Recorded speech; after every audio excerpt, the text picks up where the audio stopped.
4 bread துண்டும் ஒரு cup தேங்காயும் இருந்தா இப்படியொரு ஸ்நாக்ஸ் செஞ்சு பாருங்கள். உங்கள் குழந்தைகளுக்கு கடைகளில் ஸ்நாக்ஸ் வாங்கி கொடுப்பதற்கு பதிலாக வீட்டில் இருக்கும் பொருட்களைக் கொண்டே ஸ்நாக்ஸ் செய்து கொடுத்தால் பணம் மிச்சம் மற்றும் குழந்தைகளின் ஆரோக்கியமும் பாழாகாமல் இருக்கும். அதுவும் உங்கள் வீட்டில் பிரெட் மற்றும் தேங்காய் இருந்தால் அவற்றைக் கொண்டு அட்டகாசமான சுவையில் பிரெட் பால் செய்து கொடுங்கள். இந்த பிரெட் பால்ஸ் 10 நிமிடத்தில் செய்யக்கூடிய வகையில் மிகவும் ஈஸியாக இருக்கும். உங்களுக்கு பிரெட் பால்ஸ் ரெசிபியை எப்படி செய்வதென்று தெரிந்து கொள்ள வேண்டுமா? பிரெட் பால்ஸ் ரெசிபியின் எளிய செய்முறை கொடுக்கப்பட்டுள்ளது. அதைச் செய்து சுவைத்து எப்படி இருந்தது என்று எங்களுடன் உங்கள் கருத்துக்களைப் பகிருங்கள்.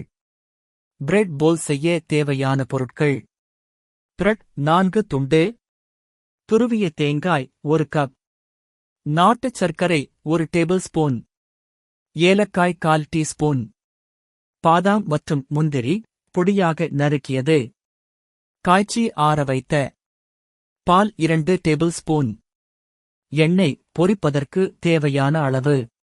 செய்முறை: முதலில் பிரெட் துண்டுகளை எடுத்து அவற்றை துண்டுகளாக்கி மிக்சர் ஜாரில் சேர்த்துக் கொள்ள வேண்டும்.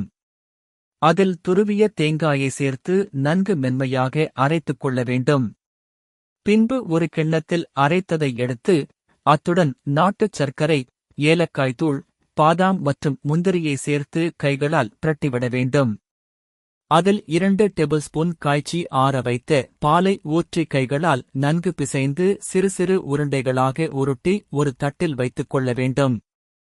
இறுதியாக ஒரு வாணலியை அடுப்பில் வைத்து அதில் பொரிப்பதற்கு தேவையான அளவு எண்ணெய் ஊற்றி சூடானதும் உருட்டி வைத்துள்ள உருண்டைகளை பொன்னிறமாக பொரித்து எடுத்தால் சுவையான மற்றும் மொறுமொறுப்பான பிரெட் பால்ஸ் தயார். இந்த பதிவு உங்களுக்கு பிடித்திருந்தால் லைக் மற்றும் சப்ஸ்கிரைப் செய்து பகிருங்கள். மேலும் இது போன்ற தகவல்களுக்கு தொடர்ந்து இணைந்திருங்கள்.